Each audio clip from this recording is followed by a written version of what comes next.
So आज आपण hysteroscopy बद्दल शिकणार आहोत. Okay.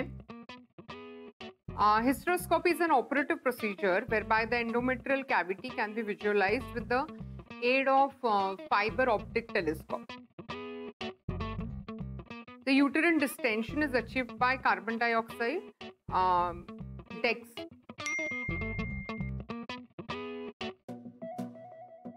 carbon dioxide, dextrose, dextran, or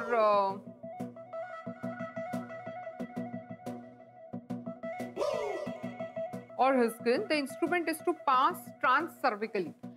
So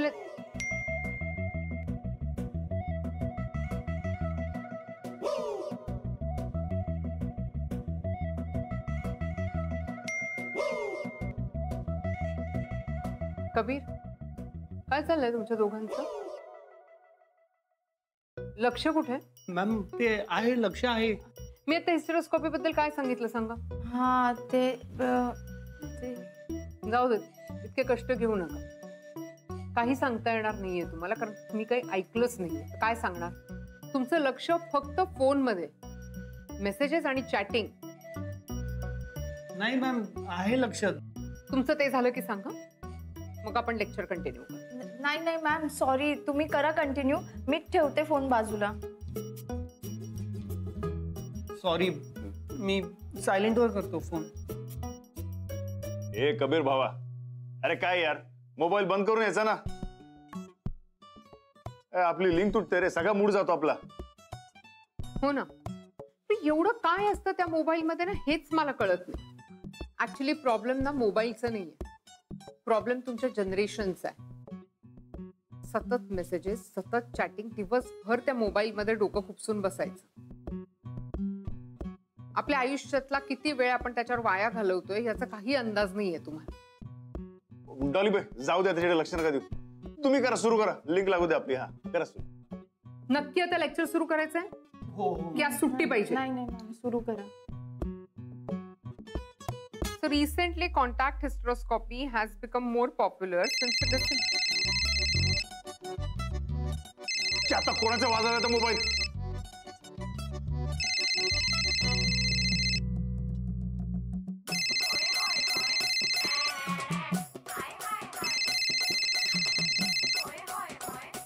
What nonsense is this? मगाशी तर तुम्ही तत्वज्ञान झाडत होतात ना? कबीरला सांगत होतात की मोबाईल लेक्चरच्या बाहेर ठेवायला पाहिजे म्हणून, आणि तुमचा मोबाईल चालूच आहे. काय तर म्हणे लिंक लागत नाही. आता काय झालं? सॉरी सॉरी डॉलीबाई, सॉरी. हे बघा, आता इथलं ना तुम्हाला कोण पण डिस्टर्ब करा ह्याची आपण गॅरंटी देतो. हा नक्की? हा हा, मी नक्की लेक्चर सुरू करू? Diagnostic: unresponsive irregular uterine bleeding to exclude uterine.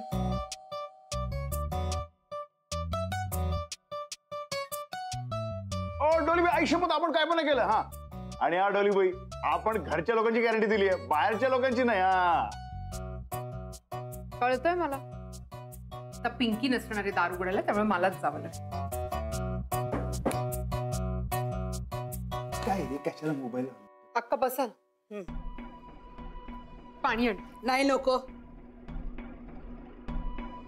माझं ना लेक्चर चालू आहे, 5च मिनिटं राहिली आहेत, ते संपून येऊ. तोपर्यंत तुम्ही काय घेणार? चहा, कॉफी? म्हणजे नाही, काही नको. मी इथं बसते. तुमचं आवरलं की या इकडे.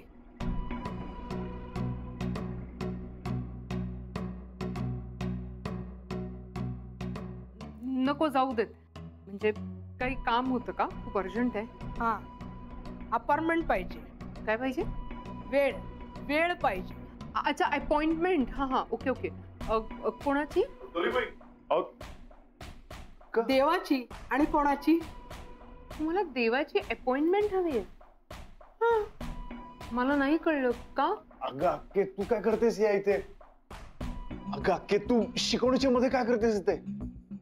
नाही म्हणजे मला काही कळलं नाही. खरंच नाही, देवाला भेटायचं तर इकडे यावं लागतं, आणि त्याच्याशी बोलायचं तर तुमची परवानगी घ्यायलाच हवी ना, म्हणून डायरेक्ट इकडे आले. अगं की काय झालं तरी काय हवं असेल तर सत्याला सांग ना. अरे बाबा, ते सगळे भेटतात मला, तूच भेटत नाही म्हणून इकडे आले ना. म्हणजे एका घरात राहून तुम्ही दोघं एकमेकांना भेटत नाही? नाही असं होऊ शकतं ना. नाही असंच होतंय. काय आहे माहितीये का, माझं लेकरू दिवसभर इथं पडलेलं असतं. नाही रात्री येतो पण ते फक्त शरीराने, बरं आल्यानंतर पण ते मोबाईल मध्ये गुंतलेला असतो ना.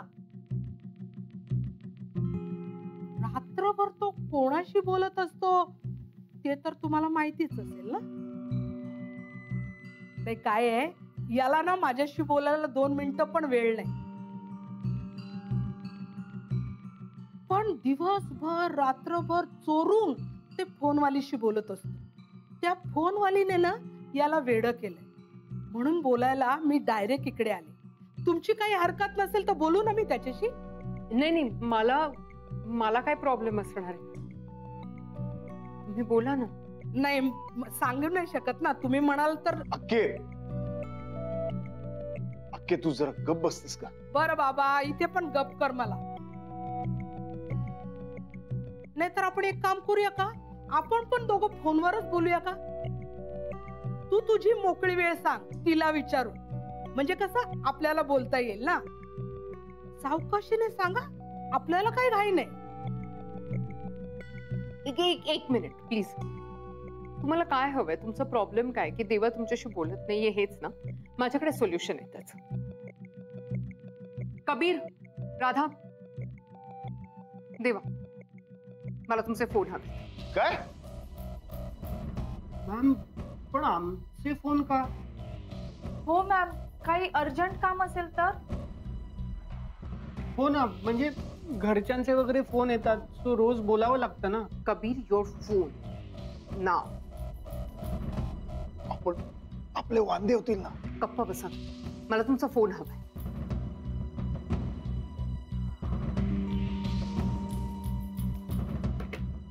हे फोन आता उद्या सकाळपर्यंत माझ्याकडे असणार आहे.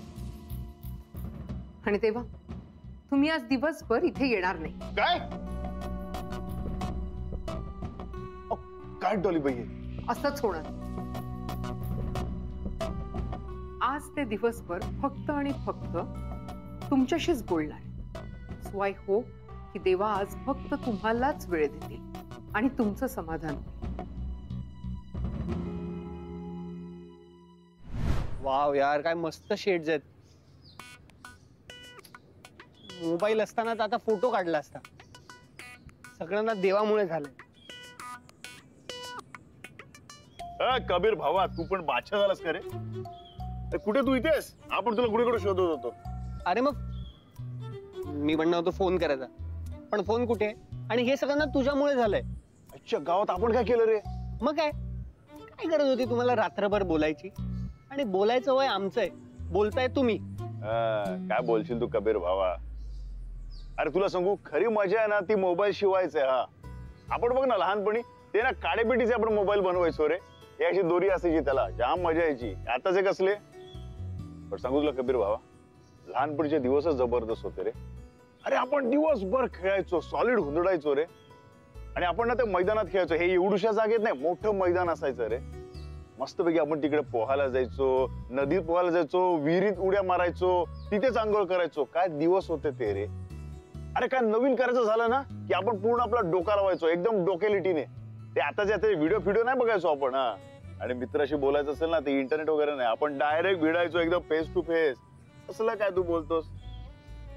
अरे पण मोबाईल ही काळाची गरज आहे रे. आता आता कोणाकडे वेळ आहे असं फेस टू फेस बोलण्यासाठी? अरे आणि आता जर मोबाईल असता ना तर हे सगळं लेक्चर सुद्धा तुम्हाला फोनवरच दिलं असतं. आणि आता या कोरोनाच्या काळात जिथे माणसांनाच भेटायचं नाहीये, तिथे शिक्षणासाठी, संपर्कासाठी मोबाईल हे मस्त माध्यम आहे ना. बरं ते जाऊ दे, तू कशासाठी शोधवतास मला? अरे आपल्याला तुला एकदम थँक्यू बोलायचं माहितीये का? अरे काल तू आपल्यासाठी जे काय केलंस ना, आई शपथ एक नंबर रे. आपल्याला काल पहिल्यांदा कळलं की आपल्याला नाचता येतं माहितीये तुझ्यामुळे रे. अरे त्यात काय एवढं, मी फक्त एक माध्यम होतो. हे बघ, तू मनापासून केलंस ना म्हणूनच तुला जमलं. कबीर बाबा एक सांगू, अरे आपण डॉलीबाईंसाठी आतापर्यंत जे काय केलंय ना एकदम मनापासून केलंय रे. आणि पुढे पण आपण जे काय करू ना एकदम मनापासून करू. कबीर बाबा, अरे काय डॉलीबाई दिसत होत्या रे काल, आई शपथ. खूप सुंदर दिसत होते अरे. त्यांचं ते हसणं, त्यांचं लाजणं, त्यांचं ते नाचणं वगैरे, आई शपथ सांगू तुला, घाया करून टाकलं रे एकदम. कबीर भाऊ तुला सांगू ना, कालचा दिवस आपल्यासाठी ना एकदम बेस्ट होता रे. अरे असं वाटत होतं की आपण पहिल्यांदा डॉलीबाईंना असं जवळून बघतोय. डॉलीबाईंचं हसणं, त्यांचं ते लाजणं, त्यांचं ते नाचणं, अरे असं वाटतं कधी संपूच नाही. तेव्हा मी काय म्हणतो, तू हे सगळं डॉलीबाईनं सांगितलंय? अरे काबेर भावा म्हणून तर आपण तुला इथे बोलवलं ना. ए आपल्याकडनं तू सांगत ना. तू वेडायस का? ए कबीर भाऊ, आतापर्यंत तू आपल्याला मदत केली ना, आता पण कर प्लीज. मी काय तुमचा पोस्टमॅन आहे? आणि हे बघा, तुमच्या ह्या पर्सनल गोष्टीमध्ये ना मला अडकवू नका प्लीज. मला त्यात घेऊच नका. तुला जे काय सांगायचं ना ते तू मॅमना डिरेक्टली जाऊन सांग. अरे कबीर भाऊ, तुला माहिती आहे ना, त्यांनी आपला मोबाईल काढून घेतला ते, आणि वर हे पण सांगितलं की घरी यायचं नाही म्हणून. कळलं ना? आता कळलं ना मोबाईलचं महत्व? बरं झालं, तुझ्यामुळे आम्हाला शिक्षा मिळाली ना, आता तुलाही शिक्षा. मी तुझी काहीच हेल्प करणार नाही, आता तुझं तू बघ. अरे आणि मगाशी त्या अक्का आल्या होत्या, त्या काही बोलल्या का नंतर? काय बोलायचं होतं त्यांना? अरे नाही ना, काय पण नाही सांगितलं. अक्कानी तर सगळा मॅटर ना एकदम फुल टू सस्पेन्सच टाकलाय रे. सांगते सांगते असं म्हणून सांगतच नाही अजिबात. अरे वर आपल्याला घराबाहेर सोडत पण नाही. आपण कसा आलो ना ते आपल्याला माहिती. हा गुड. चल मी निघतो, जेवणाची वेळ झाली. बाय. कबीर भाऊ, अरे ए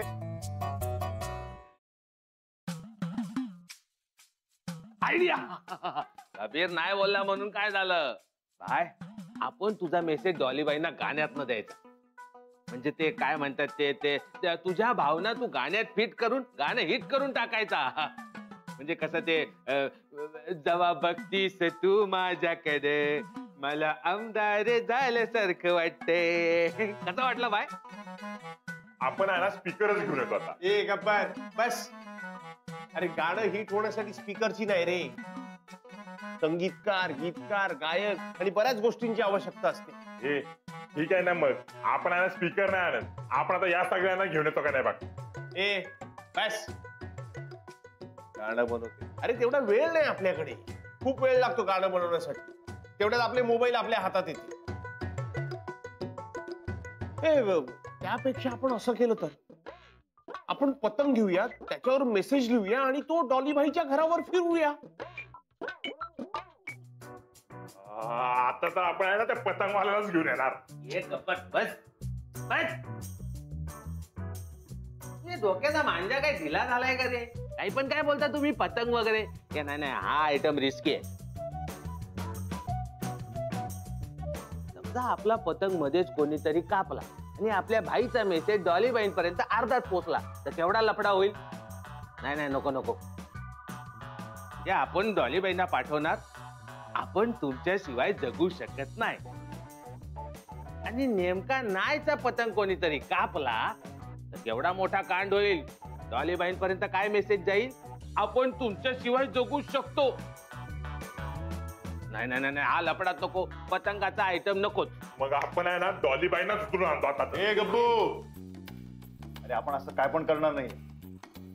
ते बाय आपण कबूतर पकडून आणूया आणि त्याच्या पायाला चिठ्ठी बांधूया आणि ते सोडूया डॉलीबाईंकडे. कबूतर जा जा. आता आपण आहे ना कबूतरच घेऊन येतो. ए बस. अरे ते कबूतर उडून दुसऱ्याच बाईच्या घरावर गेलं तर आपल्या रेशन कार्डवर भाईच्या बाजूला दुसऱ्या बाईचं नाव येईल. एक मिनिट. आई शपथ, ही चिठ्ठी म्हणजे ते प्रेमपत्र. आई शपथ, भारी आयडिया रे, एक नंबर आयडिया. अरे प्रेमपत्र वाचायला ना काय मजा येते यार. आणि आपण जेव्हा पत्राची वाट बघतो ना तेव्हा एकदम वेगळीच मजा येते. अरे साले मोबाईल ना ह्याची सगळी मजाच घालवली. आपण ना डॉलीबाईंना आता ह्याची आठवण करून देणार. हा काय सगळं ठीक आहे, चिठ्ठीचा पत्राचा, पण ते लिहिणार कोण? अरे पांडे. आपल्यामध्ये शिकलेला कोण आहे? पांडे. अरे अरे देवा, मी का वहिनींना पत्र लिहिणार?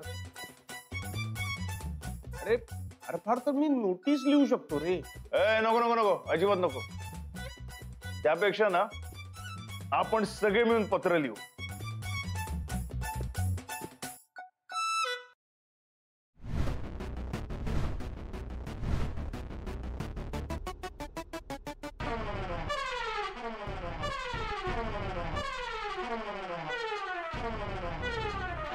या ए बाय, तू काय आपली काय लिहायची परीक्षा घेतो काय? हा, परीक्षा समजा.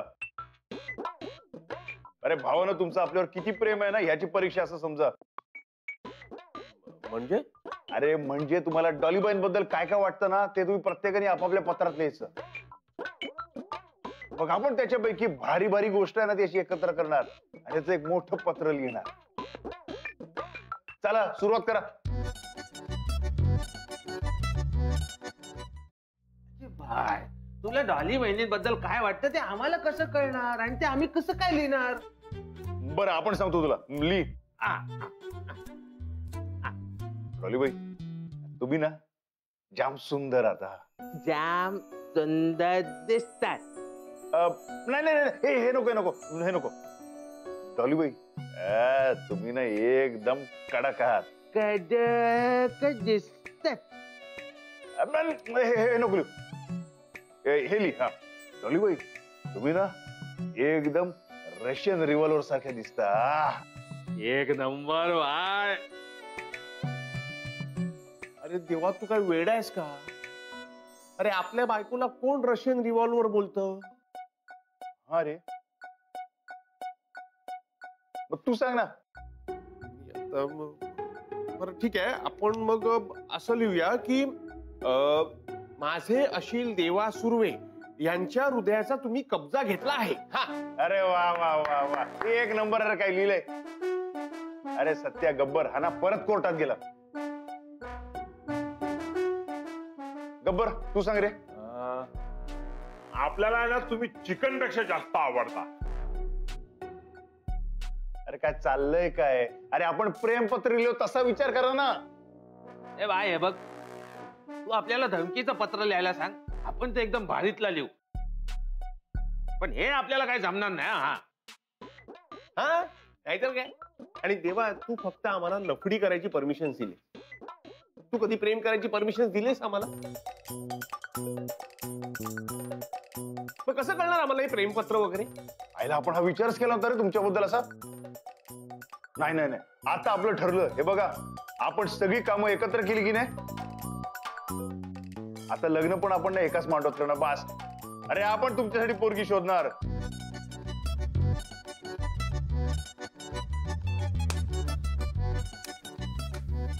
ही दोस्ती तुटायची नाही.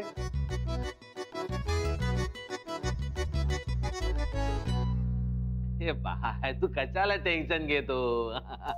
हे बघ, आपल्या गँगचा नियम संपला. आपली पण सेटिंग लागणार म्हटल्यावर आम्ही पण खुश आहोत. बाय, ते सगळं होईल व्यवस्थित. पण या पत्राचं काय करायचं? हे जमेल असं वाटत नाही आपल्याला. अरे परिस्थितीने आपल्याला बंदूक चालवायला शिकवली. अरे परिस्थितीने आपल्याला गोळ्या घालायला शिकवल्या.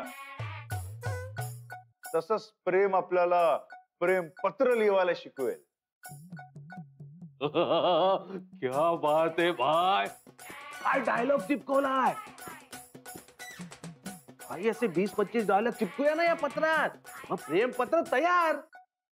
आई शपथ, एक नंबर रे. पण ह्या कामासाठी देवाला एकांत मिळायला हवा. म्हणजे कसं, डॉलीबाईच्या आठवणीत देवामधला प्रेमवीर जागा झाला. जे काही प्रेमपत्र तयार होईल. चल चल चल देवा, उठ चल.